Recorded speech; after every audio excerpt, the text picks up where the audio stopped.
Bismillahirrahmanirrahim. Assalamualaikum warahmatullahi wabarakatuh. Perkenalkan, nama saya Dwi Lima Firaisda. Saya mahasiswa PGSD kelas B STKIP Pelita Nusantara Buton dengan NIM 21376 GSD 0477. Baik, tujuan video pembelajaran kali ini adalah untuk memenuhi salah satu tugas mata kuliah, yaitu model-model pembelajaran. Oke teman-teman, kali ini saya akan membahas tentang 4 model pembelajaran, yaitu model pembelajaran discovery learning, model pembelajaran inquiry based learning, model pembelajaran problem based learning, dan model pembelajaran project based learning. Oke teman-teman, sekarang kita akan masuk ke materi pertama, yaitu discovery learning.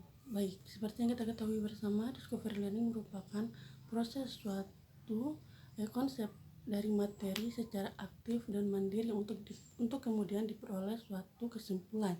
Jadi pada model discovery learning ini lebih menekankan pada penemuan konsep atau prinsip-prinsip yang sebelumnya telah diketahui hingga siswa mampu menyusun suatu kesimpulan. Baik, kita akan masuk ke langkah-langkahnya, yaitu pertama, stimulus. Pada tahap ini, guru akan memberikan beberapa pertanyaan untuk memancing rasa penasaran dan ketertarikan peserta didik. Selain itu, guru memberikan anjuran untuk membaca buku dan kegiatan belajar lain yang mengerahkan pada persiapan pemecahan masalah. Terus yang kedua ada identifikasi masalah. Pada tahap kedua ini, di mana guru memberikan kesempatan untuk mengidentifikasi masalah yang menjadi bahan pembelajaran. Selanjutnya, peserta didik membuat hipotesis atau pertanyaan masalah yang sifatnya sementara pada awal pembelajaran. Yang ketiga ada pengumpulan data. Setelah hipotesis telah tersusun, maka peserta didik bisa mulai mengumpulkan data dan informasi yang berkaitan untuk menjawab hipotesis tersebut. Terus yang keempat ada olah data. Data dan informasi telah terkumpul, maka peserta didik selanjutnya mulai menganalisis dan mengolah data. Yang kelima ada pembuktian. Hasil dari pengolah data kemudian dilakukan pengecekan dan pemeriksaan secara cermat. Lalu peserta bisa menghubungkan dengan hipotesis awal, apakah hipotesis telah sesuai dengan data temuan atau sebaliknya ditemukan jawaban lain. Terus yang keenam, yang terakhir ada generalisasi. Peserta didik menarik kesimpulan dan bisa dijadikan prinsip umum pada semua kejadian atau masalah yang sama. Baik, kita masuk ke materi kedua, yaitu model pembelajaran inquiry based learning atau IBL, di mana merupakan cara yang dapat digunakan guru untuk merangsang rasa ingin tahu peserta didik dalam menjelajahi sumber sampai ke akar-akarnya, yang dapat dijadikan penambah wawasan sebagai jawaban dari suatu masalah dengan mengajak peserta didik terjun langsung ke lokasi. Oke, kita akan masuk ke langkah-langkahnya, yaitu pertama, orientasi. Dalam tahapan ini sangat penting, di mana pada tahapan ini guru dituntut untuk menciptakan suasana konduktif dan menyenangkan untuk belajar. Pada tahap ini, guru dapat memberitahukan pada siswa mengenai materi apa yang akan dipelajari, apa tujuan yang akan dicapai, serta mempersiapkan siswa untuk mulai menggunakan model pembelajaran inquiry.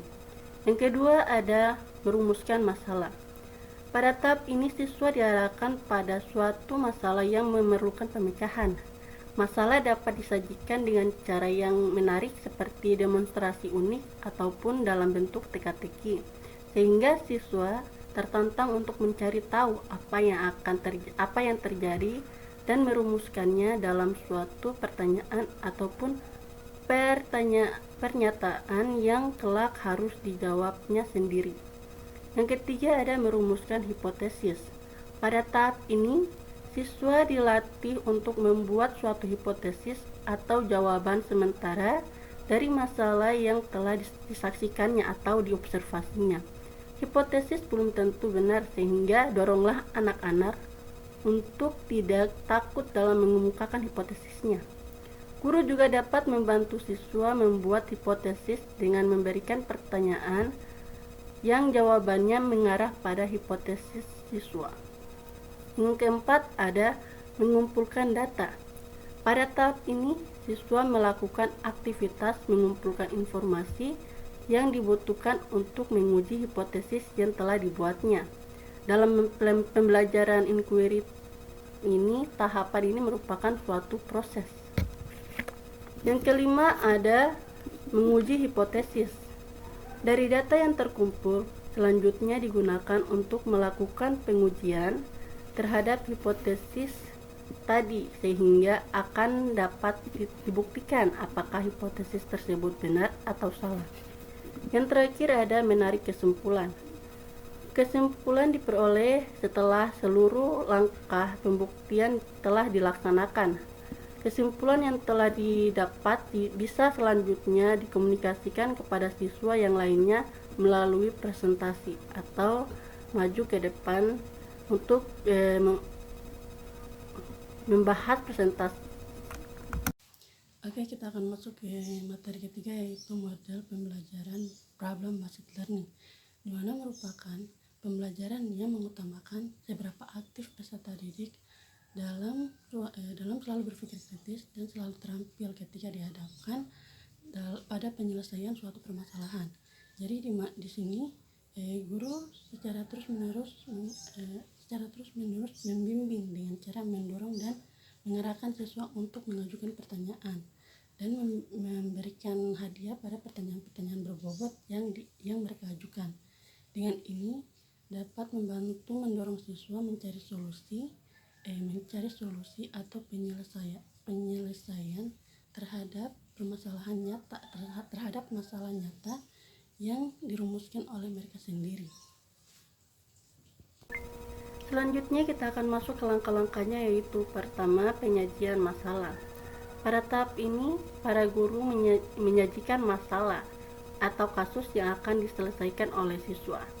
Masalah tersebut harus memiliki relevansi dengan materi yang sedang dipelajari dan harus menantang siswa untuk mengembangkan kemampuan berpikir kritis dan kreatif mereka. Yang kedua, ada pengorganisasian kelompok. Pada tahap ini, siswa dikelompokkan menjadi beberapa kelompok kecil yang terdiri dari 3-5 orang. Kelompok ini akan bertugas untuk bekerja sama dalam menyelesaikan masalah yang diberikan. Yang ketiga, ada pencarian informasi.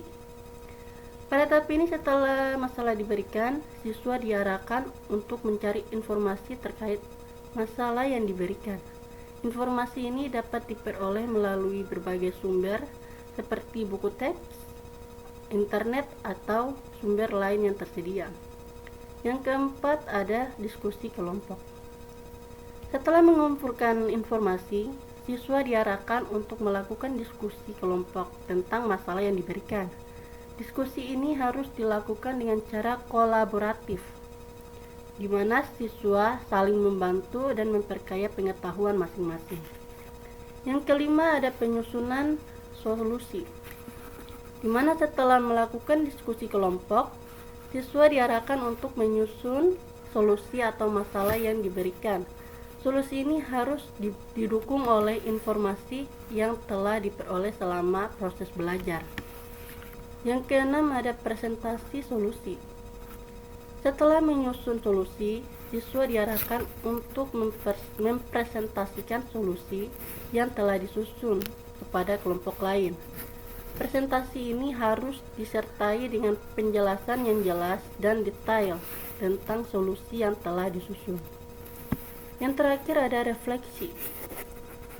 Setelah proses belajar selesai, siswa diarahkan untuk melakukan refleksi tentang apa yang telah dipelajari selama proses PBL. Refleksi ini bertujuan untuk membantu siswa memahami pengetahuan yang telah dipelajari tadi dan membantu mereka mengaplikasikan ke dalam kehidupan nyata.